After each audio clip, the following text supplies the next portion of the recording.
Hello there, everyone, and welcome to GamePoints episode 227. Your weekly get-together, we talk about recent gaming news. I'm, as always, your host, Stephen Brown, and joining me today is...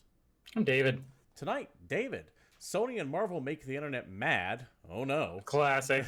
Halo multiplayer is going free to play, and soon you'll finally be able to call up GameStop and legitimately ask to see if they have Battletoads. But first, before we get into any of that, I want to remind everyone here that this is an audience interactive podcast. Meaning if you're watching here live at Twitch TV/GamePoints or later over at YouTube.com/GamePointsPC, feel free to join in the conversation with your questions, comments, concerns, etc. Just try to keep them germane to the topics on hand if possible. I do want to know what other opinions are out there. I mean, I don't want to fall into some kind of echo chamber where it's only us bitching about what we hate. I'd like to get other points of view out there, so please feel free to let us know. Just try to be polite about it. David? Yes. Have you tried Fall Guys? No, I've not. No. Do you know what it is? I absolutely know what it is. I actually really want to play that game. Same here. I know it's free on PlayStation Plus right now, if you have it. At least I think it came out for free on PlayStation Plus today. Which I'm hoping gets it, like, Rocket League popularity, because that's what that game did. It certainly seems to be. Last time I checked, it was topping the Twitch charts, which seemed really surprising for that game. I know they were having some server issues with it earlier today, and people were review bombing it because of such. But from what I understand, it is a solid game. I kind of want to get a hold of it. Dude, we can't talk about that part of the story without talking about what I think, and this isn't really news per se, so we'll leave it here. The craziest thing happened going around Fall Guys. It was review bombed because the servers were down for a couple hours. People couldn't play, and there was all these people getting pissed about it. And then it was reverse review bombed. I didn't know about that part. People started flooding the Steam reviews for that game with positive messages and positive reviews because of how much they love it and the fact that they're a smaller team and their servers could only handle so much, and a lot of people were complaining. And yeah, they turned around the reviews. The reviews were back up to positive last time I checked. Good. As I have always said, and it's a little bit of a contentious take, but I don't know where you stand on it. I don't think we've ever gotten a solid answer from you. But as you know, I've said multiple times, I think review bombing is in itself a very handy tool. And like many tools, it can be terribly abused. And this is one of those cases where I think it was kind of being abused to a degree, but not so much, because I don't think it's too much to ask for a product to work 100% when you buy it. Fair. So I get why people were pissed. But since every single MMO since the dawn of time gets like this free pass, I mean, it's whatever. Yeah, and we shouldn't be giving them free passes, is what I'm saying. Yeah. I think video games in general too often get a free pass when it comes to working out the gate, because there are very, very few products out there that we don't allow that with. My go-to example is you buy a car and the wheels fall off once you drop the lot, and they tell you, oh, well, don't worry, we'll get you new wheels on it in 2 weeks from now. Like, no. Sounds like you haven't bought a Tesla yet. I kind of do want to buy a Tesla. I like the Teslas in concept. If you buy one, buy it in China. Don't buy it here. It just has issues. Like, no, tell me why. What's up with that? I'm kind of curious. Oh, okay. So, fun story. This has nothing to do with video games. I'm sorry. Yeah. No, I want to know this. I want to know this.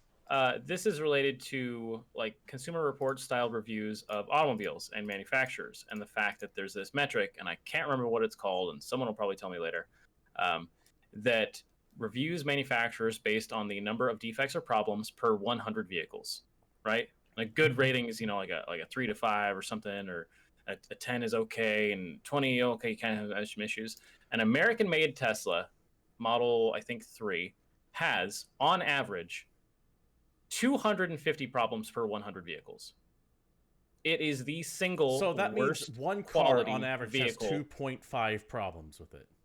Correct. It is the single worst car for quality standards in America. Wow. But on the flip side, if you buy one in China that's made in their, I can't pronounce it, but the Chinese factory, it is the absolute tippy top of the chart with That's a hilarious. 0.3 per 100 vehicles. Okay, good to know. Yeah. I do not have the knowledge base to confirm or deny that, but that's interesting. I just thought I saw that earlier this week, and it made me laugh because everyone used to make fun of like the Made in China sticker, and now it's kind of like the I'm looking for the Made in China sticker, and if it says Made in America, I put it back. Fair enough. Salty Frank in chat says apparently you can jailbreak a Tesla to make it faster. Oh yeah, dude, Tesla is the starter of the DLC cars. Okay. That is Fair enough. 100% a thing. Like you don't have performance unless you pay more, and then they send you like a software update, and then your car goes faster. Or yeah, you mod it and you jailbreak it, and then there you go. Someone else says maybe an outlier threw that off, like a guy got a car with a couple hundred issues in it. It could be true. Yeah, dude. It Maybe could be maybe like, one guy just had like a million problems, and he took it back every single is day it for a year. one 2.5 problems per car, or is it just one car that had like 1,000 issues?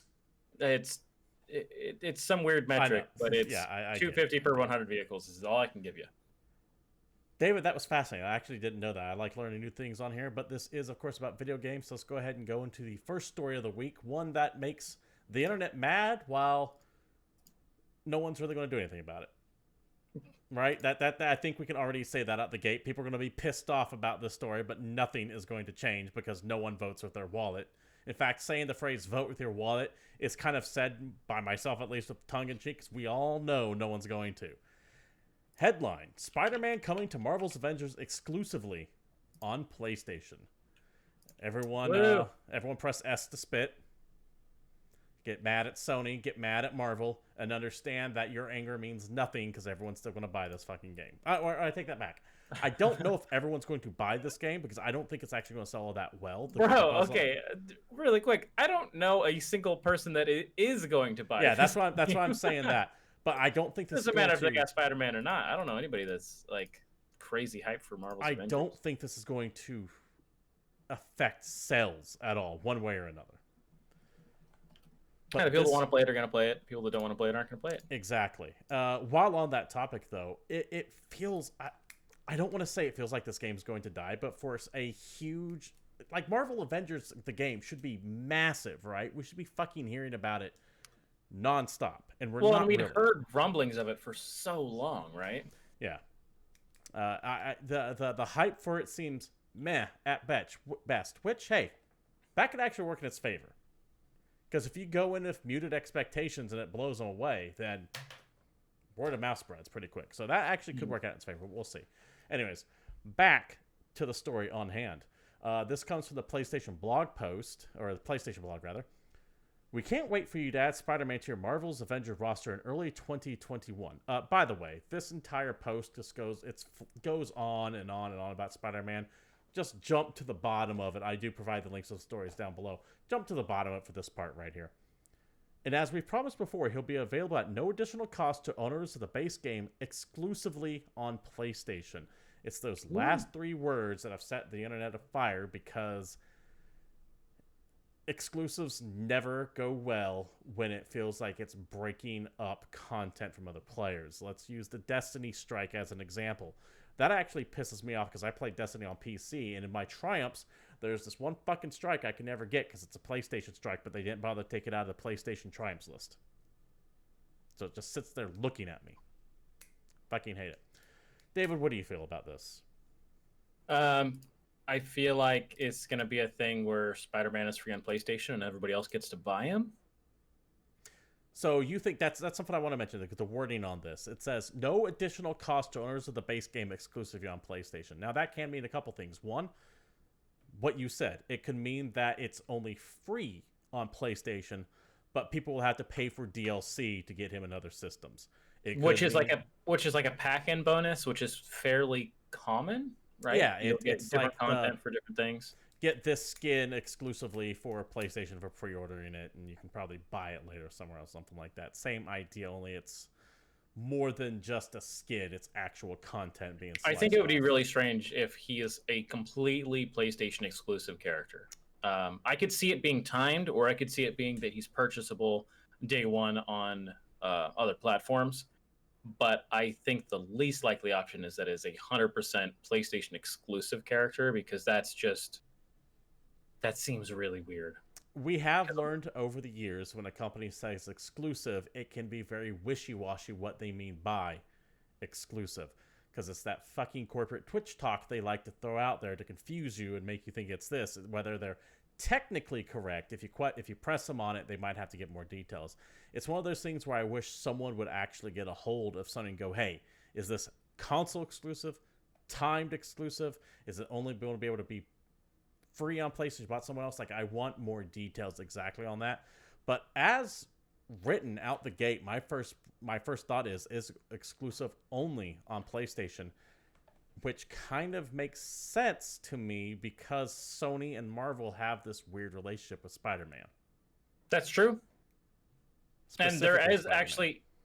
actually that part where like Sony owns the cinematic rights to Spider-Man, but I don't think their rights to that character go beyond that.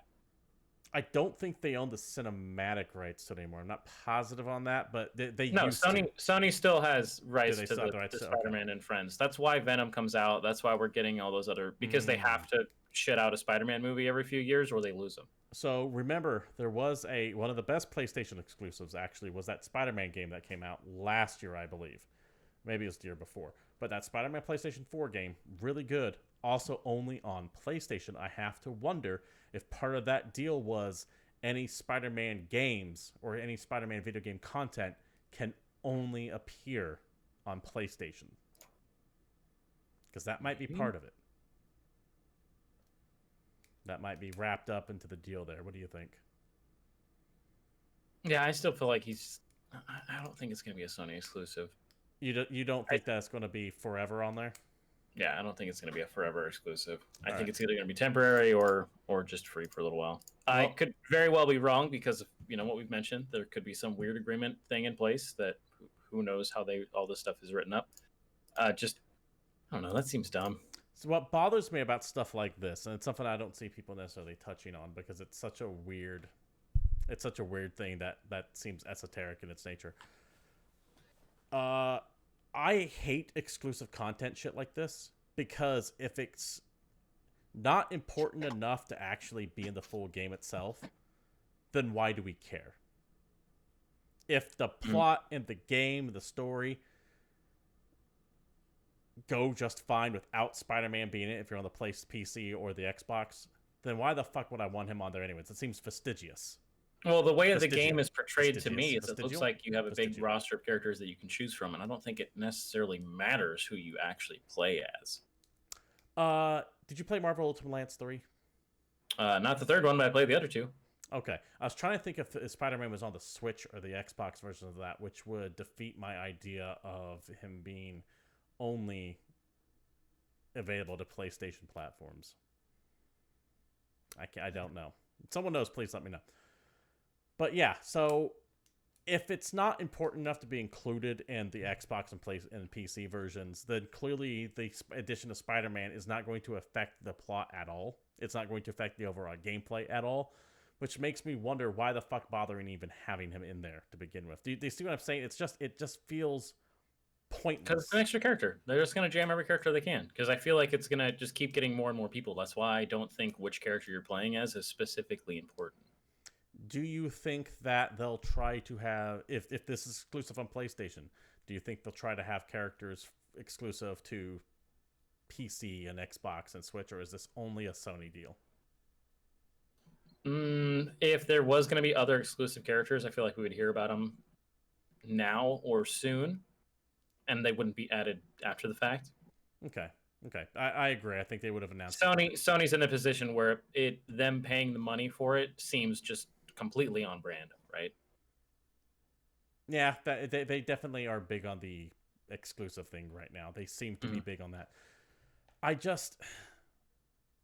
get that it doesn't sit right with people. I get that it sucks. I get that if your favorite character is Spider-Man and you're a PC player and Xbox player, this feels like a punch in the dick. I understand all that. But at the end of the day,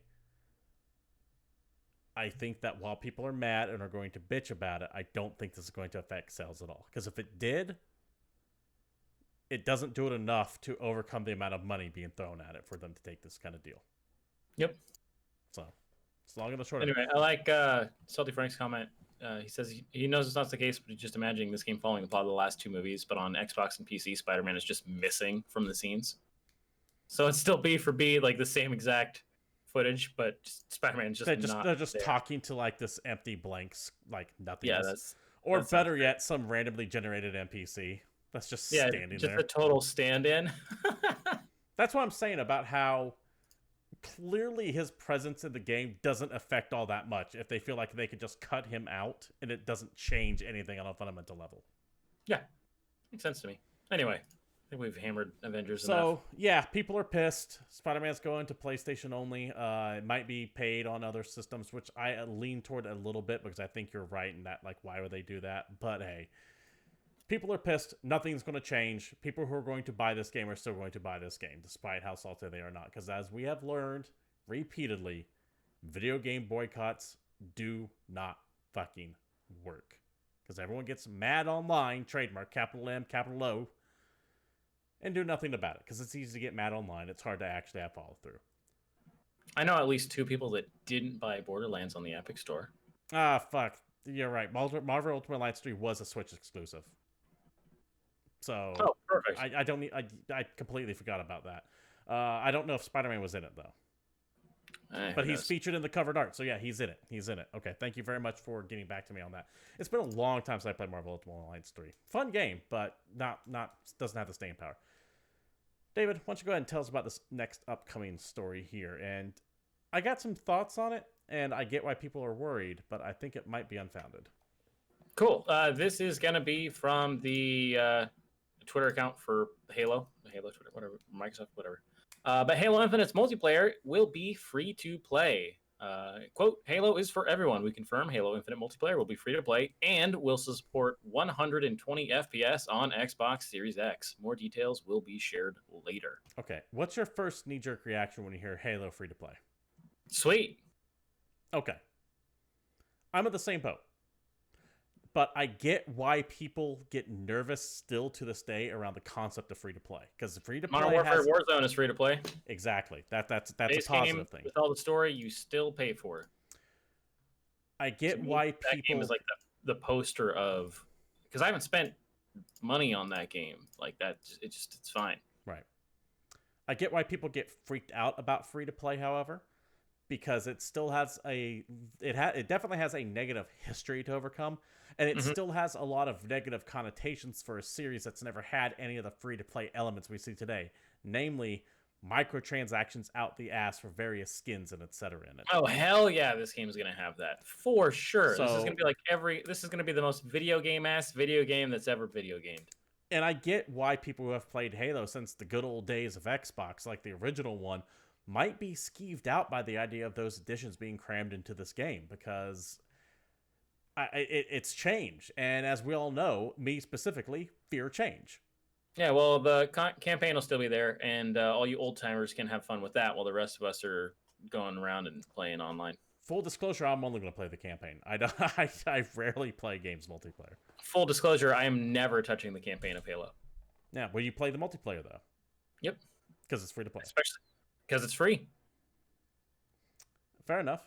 I'll totally play this. Also, 120 FPS, dude. That's exciting.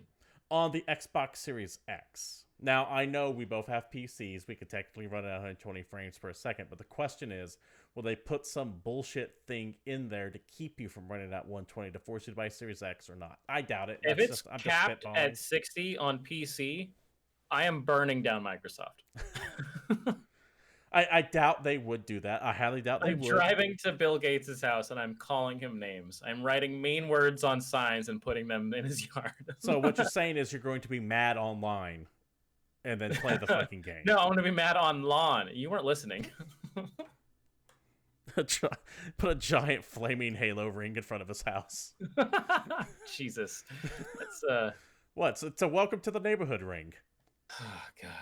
All right, we should talk about something else. Yeah. So I once again, this is even less of a controversy to me than the Marvel Spider-Man thing is. I can at least see why people are pissed off about exclusive content. This is one of those things. It's like, yeah, okay, it's free. It's hard to bitch about free, right? Yeah. Don't get me wrong, we will. Mobile games of franchises that I love are free. It's not going to actually be free. Because they're going to try and get your money somehow. I'm still more worried about the fact that it's like the next gen thing with me, right? The next gens are coming out very soon. We still don't really know all that much about them as far as price or release date or anything goes. Apparently, we're going to be getting that information soon, but we don't know yet. Same with Halo Infinite. We know so little about it still. Still know very little. They did the 8 minutes of gameplay, which people complain about how it didn't look all that great, which I personally love, though. I love the way it looked because it reminded me of the old Halo 1 days. but we still don't know what the breadth of the campaign is going to be. They seem to be doing this weird open world thing. There were rumors that it's going to become like Destiny, and I don't necessarily want that, where they just keep like making it that games as a service thing. I think there's a quote going around how this could be the last Halo because they just keep fucking updating it. I think people are nervous, and they're right to be nervous because they are changing a bunch of things to the game that they have played for years. Lima says Halo Infinite more like Halo Impotent. Am I right, boys? No. No, you're not. You should feel bad for that joke. But no, good dude, to have that's you, a by the way. terrific joke. You keep joking. Your jokes are triumphant. David, let's go ahead and move on to the next topic here. While on the Xbox train, let's talk about Xbox Game Pass finally getting Project xCloud's beta on September 15th. Woo. It is exactly as it sounds. Beginning September 15th, Xbox Game Pass Ultimate members can play more than 100 games for the cloud on their Android phone or tablet. Cloud gaming will launch in beta for Xbox Game Pass Ultimate members in 22 markets to ensure stability as we scale to feature millions of games. We've said it before, David, that Game Pass is becoming too goddamn good of a deal to ignore. That is true, but this is for Game Pass Ultimate. What is Game Pass Ultimate compared to Game Pass? Do you know what the difference is? Game Pass Ultimate is the one that comes with Xbox Live, or Gold, or whatever the hell it is. Game Pass Ultimate is the one where you have the online subscription and you have Game Pass. Okay. Still. It's like, what, an extra $60? I don't know the price off the top of my head. I don't Xbox stuff. I don't know. Regular Game Pass is like $5 a month, and Game Pass Ultimate is more than $5 a month. Okay, Ultimate apparently also lets you use it on console and PC. Thank you very much, Salty Frank. That would be one I would get then as Ultimate. Still for a yearly fee. Actually, let's find. I want to find this out. I want to know how much Game Pass Ultimate is because I'm actively looking into this now. Cool. If you had upgraded when they announced all the other pricing, you could have gotten like 3 years of it for the upgrade price. Yeah, I know. I missed out on that. I should have taken a look at it. Game Pass Ultimate right now is a fucking $1 a month. That's not forever. That's your initial trial month is $1. Okay. After that, looks like it's $14.99 a month. So you figure $180 a year. That's a high price, but that's still. It's $10 more than just regular Game Pass. Yeah. Still though, that's not bad. It is a good deal, especially when you consider Stadia pricing compared to this, which is kind of offering the same thing with significantly more access to shit. Yeah, this will have more games already than Stadia does. Which is hilarious. Yeah, Lima, I love the original Halo. Absolutely love the original Halo. And yes, Captain Ice Cold, lol, Stadia. I think that sums up both of our feelings on it. David, will you pick this up? Is this something that you have any interest in? No. I know you like Stadia. Cloud gaming is not the future until such a time as my bullshit ISP will give me unlimited data. I know you liked Stadia, though. Like, the experience you did enjoy. Yes. I think I'm just going to keep calling it the Google... what the fuck did they call it? Stream something? Google's Project Stream? Project Stream, that's what it was. It did have a name for Stadia. I'll refer to it as such because I've not actually touched Stadia. I only played the beta. And I thought it was great until I saw my internet bill. I was so on board. I was like, this, because I was playing Assassin's Creed Odyssey, and my computer at the time could not really run Assassin's Creed Odyssey, not at any good frame rate or high graphic settings. And I was playing it in, 60 FPS, like 1080. It looked great. I had like very few stutters, and then I went way over my data cap and got completely destroyed in an internet bill. Yeah, that's we've had this conversation multiple times. It's just that the idea is solid, but the infrastructure's not there yet. Captain Ice Cold says the concept of Stadia is great, but many places, especially in the States, I have to stress that, especially in the United States, it just can't support it. The United States has too much of a landmass to cover as many places, and too many people live remotely in the U.S. to cover as many places needed to actually make this universally worth a damn. Yep. What do you think this does to my original idea / theory that they'll be bundling Game Pass with whatever their digital version of the next gen console is going to be? We've already agreed on that point that is 100% how they're doing that thing, and this just further cements it. I think so too. But this is something that they're very clearly going hard into. Microsoft is really, really, really trying to get into the publishing side of things. That's why Because they just bought think so of many it this game way: studios. if you add Project xCloud to the whole experience, right, and you get the new digital-only version of the Xbox Series S or whatever stupid name they give it, then you could theoretically start playing a game on your console and then have to give up the TV for whatever reason. So you move into your computer room and you keep playing the same game on your computer. And then you need to go somewhere. So you bust out your phone and keep playing that same game when you leave the house. Yeah, That is we're not something there that yet. could potentially happen with what they're throwing out there. I don't think it will. I don't think it'll actually work that way. But all One of day these it things will. that we One stack day on we top will of, get to that point. One day we will absolutely reach that point where VR is wireless to wherever you want, can connect to the internet, and you can just walk wherever you want and stream whatever game you want directly to your eyes. That future is closer than I think people realize. But it's still a good 5 to 10 years away, and we don't quite know yet when it's going to happen. Mm-hmm.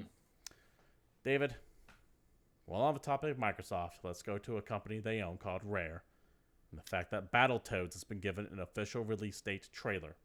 Let's go ahead and cut to the meat and potatoes here. It's coming out August 20th, and this thing looks like a fucking Adult Swim cartoon. Absolutely, it does. Battletoads is happening. More importantly, Rare did something, guys. Rare still exists. Look at Rare justifying the reason for being Rare. Great job, guys. What do you think? You can watch this trailer. The link will be provided down below. What did you think of the trailer? What did you think when you saw it? I think it looks cool stylistically. It looks like something I would expect for a limited run release. Yes, I agree on that. And I have such mixed opinions on it because Battletoads, let's be real here. Battletoads, not a great game, had an amazing pause menu soundtrack. But the game itself was bad. No one got past level 3, the infamous speeder bike level. And if you tried playing it co-op, significantly worse because you shared life pools, you beat the shit out of each other. One of you die, everything resets over with. But for some reason, this goddamn game wormed its way into our collective psyche, and we remember it. We remember it very well through extremely rose-colored glasses. So when I saw this trailer, I looked at it and I went, yes, this is exactly what Battletoads would look like if it was trying to capture its 90s tone, but with a today's skin. It feels tonally the same, just shifted for the appropriate time, if that makes sense what I'm saying. Yeah, okay. But I very much get that whole Adult Swim / like it looks like a Newgrounds release if it was out now, right? Yes, I agree. It also seems to be trying to do a weird multi-genre thing because not only do we have a beat 'em up on there, but it looks like we had a platformer on there. It looks like there was some puzzle stuff on there. I don't know if you caught any of that during the trailer. It could be cool. Are you going to play it? Probably not. Yeah, Unless, so either. And here's this stupid thing that I've said way too many times in Microsoft, I'll take your money whenever you want to give it to me. If it comes to Game Pass, I'll try it. It'll have to, right? It's being done by Rare. I feel Rare's owned by Microsoft. Everything that Microsoft is producing is getting put on Game Pass. It has to be on there, right? Dude, I got Game Pass just to play Streets of Rage 4, and then I kept it. So I feel like Battletoads, it's on the list. Anyways, let us know what you guys think about this Battletoads trailer. I can see, man, it's... At first glance, I look at it and go, yeah, okay, that's Battletoads. And then I'm reminded how much I actually did not like Battletoads. David, let's go ahead and lead us off on the news story as we do a hard jump to something completely different. Hold on. Shout out Salty Frank. Too bad Rick from Pawn Stars doesn't work in that shop anymore. Then that one guy could finally call him and get a yes. All right. Hey, you guys got Battletoads? Yes. Oh, man. That's exciting. Anyway, Baldur's Gate 3 has an update from the official Larian Twitter. That's the folks that made Divinity Original Sin, if you don't know who Larian is. Good news and bad news. BG3 will not hit in August, but it's just around the corner. It was dated for early access release in August a few months ago, if I recall. It sounds like this is... But it was like TBD August. Yeah. I don't think they gave a firm date. I don't believe they did either. We'll be announcing the release date as well as big news on the panel from Hell alongside Jeff Keighley, Larrett Larian, and the Larian crew. Larrett Larian, I think, is Sven from Larian. I believe you're right. If I recall. Tune in August 18th, and more details at baldursgate3.game. David, of course, the more details are, hey, check out for when we do this fireside chat, and then we actually have a release date. Divinity Original Sin 1 and 2 are amazing. Hell yeah, they are. Very excited for Baldur's Gate 3. My guess is that this thing will enter early access September 22nd. I'm not basing on anything else other than the wording of this and just miscellaneous grumblings that I've heard.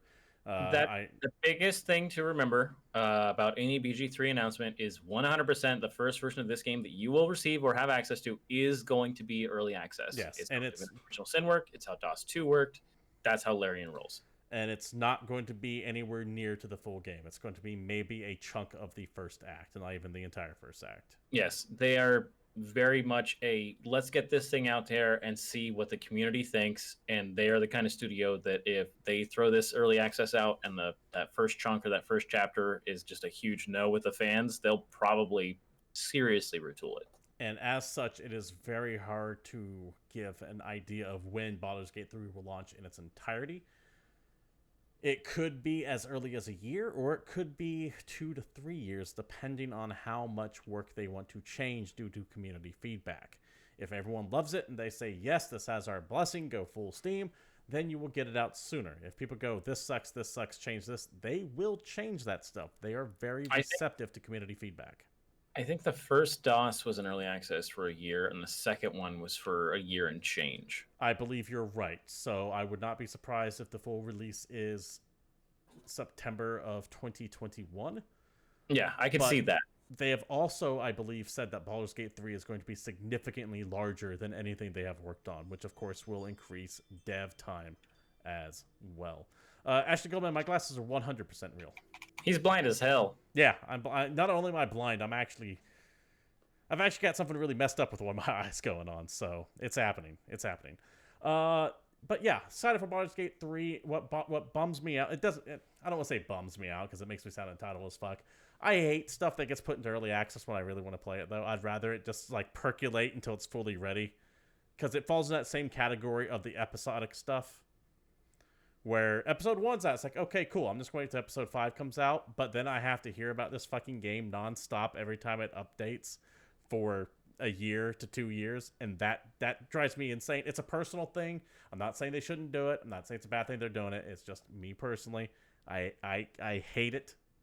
Yeah, because you want to review it immediately. Yes, exactly. You want to tell everybody, this is what this game is like, and this is my final answer, and I'm never touching it again. And you kind of can't, because their other 2 major releases completely changed. Yep. Yeah, I believe you have it surrounded. Mm-hmm. Dave, why don't you go ahead and lead this next story off too, because it's completely in your warehouse doing with a game that I know almost nothing about. Oh, yeah. Very recently, there was a digital version of an event called Tennocon, which is the big Warframe community event. If you have no idea what Warframe is, it's a game made by a company called Digital Extremes. Sorry. I don't know. I like digital spleens myself. Yeah, no, that works too. That's on most things, and it's about crazy space ninjas doing space ninja magic shit. That's how that game works. It's the unofficial sequel to Dark Sector. Yeah, basically. It is vaguely set in the Dark Sector universe. Anyway, the third open world expansion was shown off during this event called Heart of Deimos, which adds an infested, kind of grotesque, spooky area to explore. So for the most part, this game is played in small instanced levels, but they've since released 2 big open worlds, and now they're releasing a third one. The first one dealt with a specific enemy type. The second one spent a different enemy type. And hey, guess what? Now we're finally getting the next enemy type. So the infested, aren't these things kind of like the cross between the Zerg and the Necromorphs from Dead Space? Yeah, a little bit. They're like a creepy biological experiment gone wrong, and they just try and eat things and kill things and all that stuff. They showed off a ton of cool new monsters, including giant, weird, spooky dragonflies that you can ride in this expansion. Like, you can hop on the back of it and then ride it around like a surfboard. Okay. Warframe has... And you can shoot guns from it. This just the game gets more and more ridiculous. Yeah, Warframe has come a significantly long way when it first launched in, what was it, 2013, 2012, somewhere around there? Yeah, the alpha or whatever was 2012. Yeah, it's been around for a while. I have attempted to play Warframe going on 4 times now, and I just cannot wrap my head around it. It is very unfriendly to new people, in my opinion. That said, I watch this game now in the same way that I watch Eve online. That Like I that's will, interesting. that I That's would never interesting. play it, but I'm interested in seeing how it grows. Yeah, dude, it's got third person shooting. It's got weird magical powers. It's got weird free running. It's got spaceship combat. It's got space surfboards. It's got jetpacks. It's got a lot of stuff. Hoverboard racing. Man. Captain Ice Cold in chat mentions they only have time for one grind fest, and that's Destiny for him. I am in agreement. I have gotten back on that Destiny train pretty hard, but I find the grind in Destiny to be nowhere near as bad as it could be. I pop in, I play maybe for 2 hours total over the week, get my pinnacle gear, and then log back off again. And I think that's just kind of it is. Warframe is my grindy game. I've got like 800 something hours in it probably. And yeah, I've played other games and I'll play them for a little while, but it's just everyone kind of picked one, and the game you have the most hours in is kind of your grindfest game. That's the one you're going to keep putting time in because you've already done it. It's the cost investment. Yeah, there's not really a big reason to switch. Right. No, for sure. But anyway, it looks tight. I'm pretty excited about it, and it drops August 25th. Kind of quick. Is this the first time they announced anything about it, or are they teasing a new expansion before the Tennocon? We knew the name of it before, but we didn't know what it entailed. The other cool thing that means nothing to anybody but me is that they're adding a whole new feature where they're actually like fleshing out some of the story on your ship. There's like this one room that you go into that doesn't do anything, and it's never been touched in the game lore. Like it launched for one point, and then it's been ignored for a long time. Okay. And it's finally getting a purpose, and so you can take like warframes, which are the suits that you make that you have built, and like sacrifice them to this room, and it will consume them, but it will store one of their basic abilities. You can then go in with a different frame and replace one of your basic abilities. They are adding the feature of actually like changing your loadout based on it's something that's never been. I can see that leading to some very interesting combos with some of the. It's going to be probably ridiculously broken. Hilariously broken. Well, that game embraces hilariously broken. Yeah. I've seen it. I've seen some of the stuff on there, and they're like, this is unbalanced as fuck, and we don't care. Oh, Salty Frank, thank you. It does have clan hideouts with obstacle courses that have leaderboards. I am on my leaderboard. Thank you very much. David, let's go to some Ubisoft news. Now, as you know, Ubisoft has gone through a bit of an upheaval over the past few weeks with multiple allegations of misconduct, sexual harassment, abuse, which has led to the axing of many high-level employees. The head of PR, for one, that I can think, or not PR, human resources, like the chief creative officer, a whole bunch of people have got we're not talking minor level people, though some minor people have also gotten fired over the past few weeks, but big names. Well, we have another one to add to that list. This is from GamesIndustry.biz. The article says, Tommy Francois has left Ubisoft amid allegations of misconduct, harassment, and abuse. The publisher has confirmed to GamesIndustry.biz in an email statement that Francois, who served as VP for Editorial and Creative Services, has left the company effective immediately. Now, we've had a couple of the smaller fish get let go from Ubisoft as well, but the only reason why this is making news again is because the axe is swinging around at the top of Ubisoft. And I have to ask, David. Yes. At what point do we have to look at Yves Gilmon, who is the CEO of Ubisoft, and go, you fucked up because all these people are so high, and what are you going to do about it? Also, how do you not know about this? So I can tell you right now the reason why he said that we do have the fact that the head of HR was one of the people that stepped down or was let go or was accused of misconduct. So maybe things only ever went to HR and then they never went any further, and somehow, some way, Yves never actually heard any details on it. It's possible. Maybe. I could tell you right now the only reason... These are people that he would have worked with like daily. Yeah. The only reason Yves Gilmon is still CEO of Ubisoft is because he actually owns more than 50% of it. Yep. When I say it's his company, I mean it is actually his company. The Gilmon family fought a very long and drawn out war with Vivendi to make sure they owned that company. So he is not going anywhere.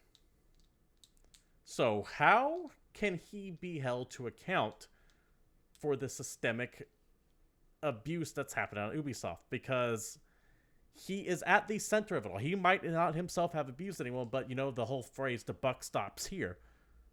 If he was the CEO if he was Bobby Kotick, he would be fucking gone from Activision. Right? So who's going to fire him? The board. Oh, for Ubisoft, no one can. What I'm saying is that's what I'm saying. Yeah. He would have to choose to step down because of the way that their company is currently structured. In other places, yeah, he might be gone. Or they would have a big investigation and they would try and find something out if he was related to it or if he had inside knowledge of it or anything like that. But he can kind of just stop it whenever he wants to because he's in charge. Do you think that these firings are going to slow down anytime soon at Ubisoft, or is this like yet just another tip of the iceberg and more people are going to get let go? I think it's the beginning of a purge, really. Do you think it's the beginning or the end of one? I mean, who else is left? Fair enough. On the higher levels, right? I'd be curious to see how many stories of these we're going to get throughout the year. If this is like the last one, or if they're going to keep going. Because when we had that first round of it, I was like, okay, they had. Well, because it was kind of like boom, boom, boom, boom, and this one is a little bit later, so maybe we'll get one or two more down the road. Either that, or it's just going to be Ubisoft shuts its doors. But as long as they're as profitable as they are right now, I don't think that's going to be the case. They did put out that email. Yves Gilmon put out that press release that said, "Hey, we are going to be investigating deeper. This shit is unacceptable, et cetera, et cetera, et cetera." Corporate speak for we are looking into it. Yeah, the fact that this, I remember. The fact that this took a couple weeks to actually happen and how this guy's being let go makes me think they are actively looking into these things. Yeah, maybe they found somebody. Right. I will say, however, to those who are clamoring for Yves Gilmon to be fired, that is not going to happen because he owns Ubisoft. He could be guilty as hell or could not have known anything about what's going on, but that man is staying in place. Yep. That's just how that's going to be. He is not leaving. So if you're demanding he gets fired, good luck with that one. But I wanted to mention that one because the fallout from those allegations a few weeks back is still having ramifications at Ubisoft. And I wanted to mention because it was such a high-level exit from the company. We do have a little bit more of news, and this kind of falls into the fucking monkey paw of wishing for something to return. You have 2 animated shows being brought back to Ubisoft. The first one I could care less about, and that's apparently a Beyond Good and Evil's getting an anime adaptation. You know, that game that's been in development for like 12 years now with that teaser trailer they showed back in like 2008 that's gone nowhere. That's getting an anime adaptation, but who cares about that? I don't think anyone cares about Beyond Good and Evil. People didn't even care about that. Maybe it's based on the first one. That only came out 17 years ago. People clamored for a sequel to this game. I don't even say people. A small group of individuals clamored for a sequel to this game about a reporter and taking pictures of corporate malfeasance. And what do? They give you a sequel finally about fucking space pirates. Which has nothing to do with the first one. I mean, we got Shenmue 3. And it's a prequel to top it off. But that's not the one I'm salty about. The one I'm really salty about is that they're going to finally revisit a franchise I have been begging Ubisoft to go back to. I've been like, please give me something new in the Splinter Cell franchise. And they have. And the fucking monkey paw curled one of its fingers. It has given me a Splinter Cell anime. Yeah, take that. Fuck off with that. Give me a goddamn game with Sam Fisher and Ubisoft. Stop teasing Sam Fisher and all of your shit and just give me another Splinter Cell for the fuck's sake. Please, that's all I ask. No one cares about that guy. From Variety, Splinter Cell anime series from John Wick writer and director Derek Kolstad set at Netflix. Derek Kolstad, of course, best known for working and writing the John Wick film franchise, will serve as writer and executive producer of the series, and it has apparently received, according to sources, take that as you will, 2 seasons, 16 episodes order at the streaming service. Now, I don't know if that's 2 16-episode seasons or 2 seasons, probably 8 episodes two each. episode seasons. Like Castlevania. Yeah, that's what I'm thinking. And these are clearly in response to the success of Castlevania on Netflix, which has also been greenlit for a season 4 as well. More details on that forthcoming. Garth Ennis. No, William Ellis. Whoever was writing it is no longer writing it anymore, also due to allegations against him. So Jeez. I can't remember if it was Garth Ennis or William Ellis, and that's a big thing because I don't want to slander one of them. Whoever was writing the Castlevania series is out. I can tell you that. People need to stop being so shitty to each other. One could only hope, right? Can we please just? Oh man, I think we need Bill and Ted more than ever. They're coming. Apparently, they actually might release that movie directly to home video. So I'm into it. I'm down. I'm gonna watch it regardless.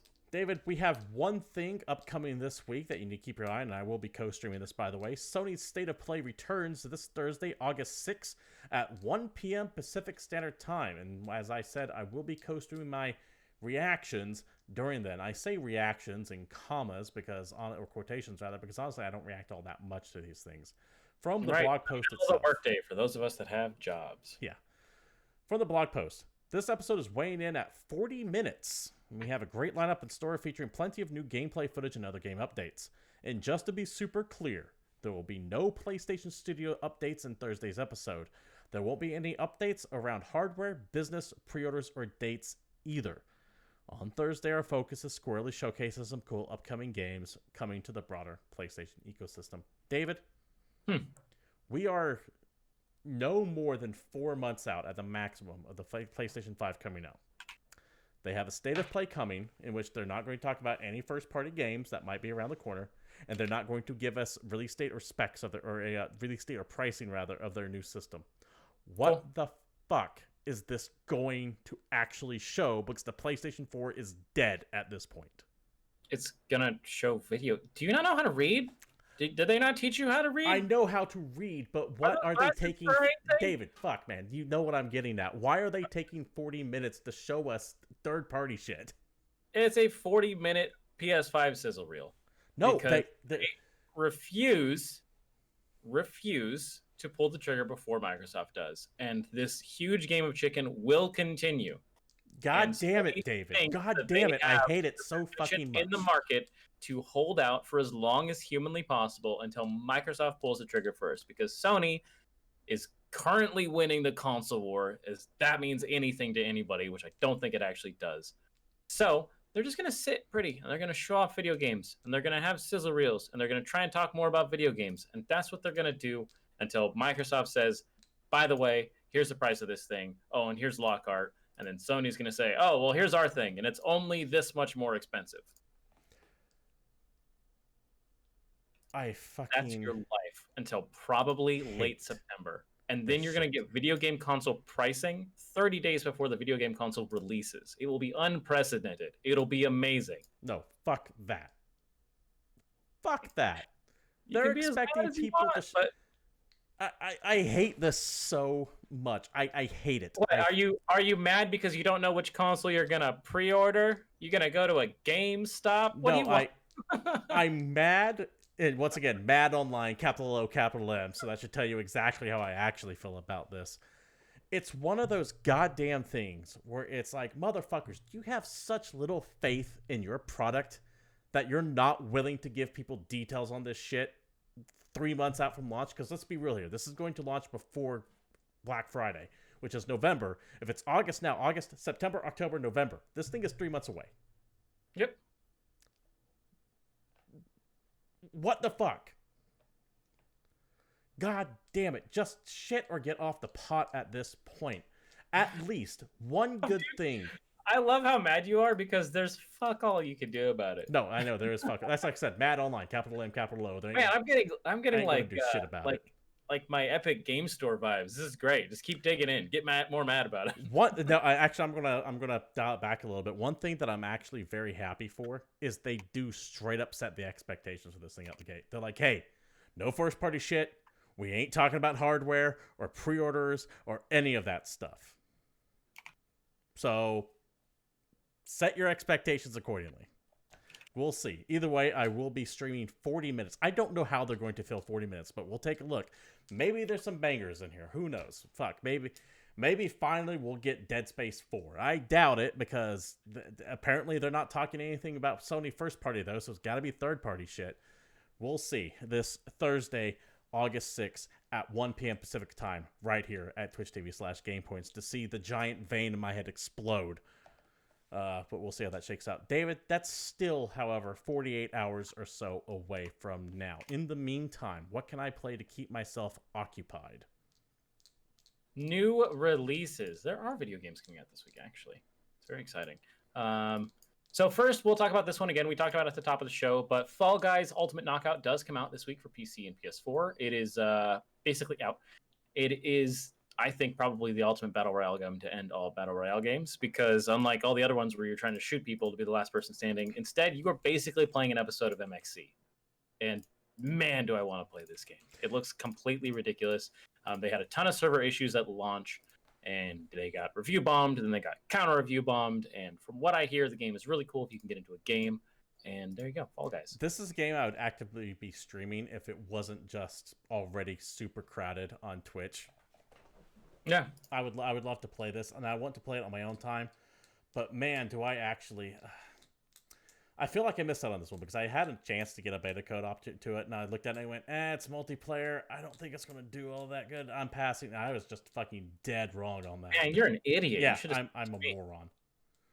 Well, at least I already dumb as hell. Relecta comes out for Xbox One, PC, PS4. This is a adventure puzzle platformer, first-person, physics-based puzzle game where you're combining magnetism and gravity to unravel the secrets of Chandra Base. It's very pretty, kind of stylish. There's a bit of puzzle going on this week. We also have Scully coming out for Xbox One, PC, Switch, and PS4. This is a platformer where you play as a skull. It's a remote island, and a skull washes up on shore and is reawakened by a deity. You've been called Scully, and you're trying to intervene in a war between the deity's 3 siblings. All right. Basically, a bunch of gods are fighting, and they're about to destroy the island, and you, as a random skull that washed up on shore, has been reanimated so that you can save the world. Yeah, that makes sense. Hold on before we move on. I want to take a look at what this one is, because I have to know. I have to know. It's like an adventure game where you're rolling around as a skull. You can jump, you can roll, you can have thoughts, I guess, maybe. This actually doesn't look that bad. Looks kind of funny, right? Yeah, it looks like a solid 3D platformer. Yep. The Mean Greens Plastic Warfare comes out for Xbox One and PS4. This is a third-person shooter multiplayer game in the Army Men universe, like little green and tan Army Men.